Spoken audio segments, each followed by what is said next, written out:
ಶೃಂಗೇರಿ ಭೇಟಿ ಇವತ್ತು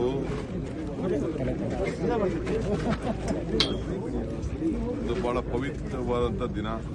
50 ವರ್ಷ ಕಳೆದಿದೆ. ಶ್ರೀಗಳು ಜವಾಬ್ದಾರಿಯನ್ನು ವಹಿಸಿಕೊಂಡು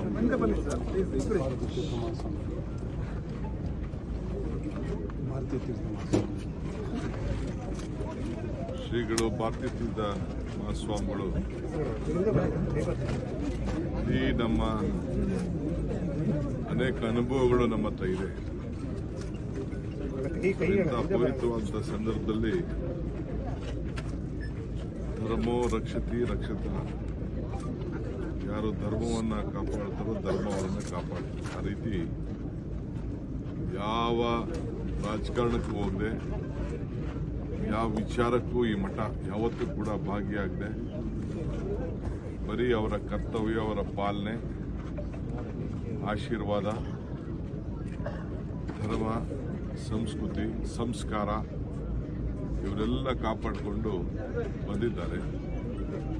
ನನಗೆ ವಿಶೇಷವಾದಂಥ ಭಕ್ತಿ ಇದೆ, ನಂಬಿಕೆ ಇದೆ.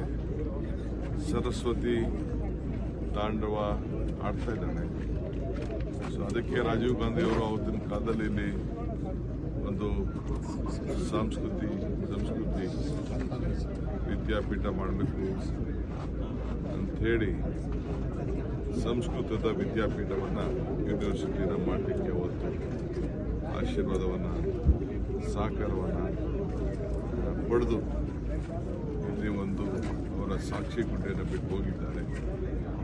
ಹಿಂದೆ ಕೂಡ ಅವ್ರಿಗೆ ಒಳ್ಳೇದಾಗಲಿ ಅಂತೇಳಿ ಬೇಕಾದಷ್ಟು ನಡೆದಂಥ ಪೂಜಾ ಹವನಗಳೆಲ್ಲ ಕೂಡ ನನಗೆ ನೆನಪು ಬರ್ತಾ ಇದೆ.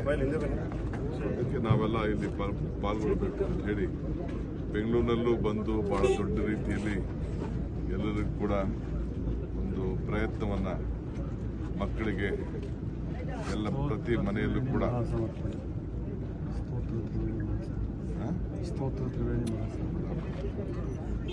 ಎಲ್ಲರಿಗೂ ಕೂಡ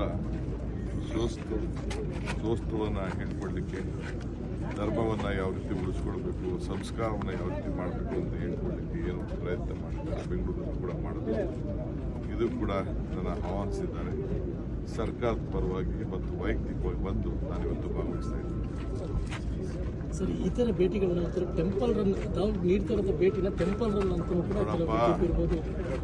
ನಾನು ದಿನ ಪೂಜೆ ಮಾಡೋನೆ, ಧರ್ಮದ ಬಗ್ಗೆ ನಂಬಿಕೆ ಇಟ್ಕೊಂಡಿರೋನೆ. ನನ್ನ ಒಡೆತಕ್ಕೋಸ್ಕರ, ರಾಜ್ಯದ ಒಡೆತಕ್ಕೋಸ್ಕರ, ನಮ್ದಂಥ ಜನರಿಗೋಸ್ಕರ, ಸಮಾಜಕ್ಕೋಸ್ಕರ ಒಳ್ಳೇದಾಗಲಿ ಅಂತೇಳಿ ನಾನು ಪ್ರಾರ್ಥನೆ ಮಾಡೋದು. ಟೆಂಪಲ್ ಎಲ್ಲ ಮುಚ್ಚಿಬಿಡಿ, ಮತ್ತೆ ನೀವೆಲ್ಲ ಸೇರಿಕೊಂಡು.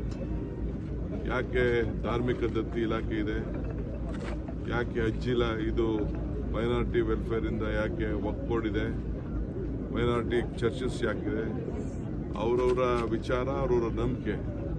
ನಾನು ಹಿಂದೆ ಹೇಳಿದ್ದೇನೆ, ಧರ್ಮ ಯಾವುದಾದರೂ ತತ್ವ ಒಂದೇ, ನಾಮನೂರಾದರೂ ದೈವ ಒಂದೇ, ಪೂಜೆ ಯಾವುದಾದರೂ ಭಕ್ತಿ ಒಂದೇ, ಕರ್ಮ ಹಲವಾದರೂ ನಿಷ್ಠೆ ಒಂದೇ, ದೇವನೊಬ್ಬ ನಾಮ ಹಲವು ಅಂತ ಹೇಳಿದ್ದೇನೆ.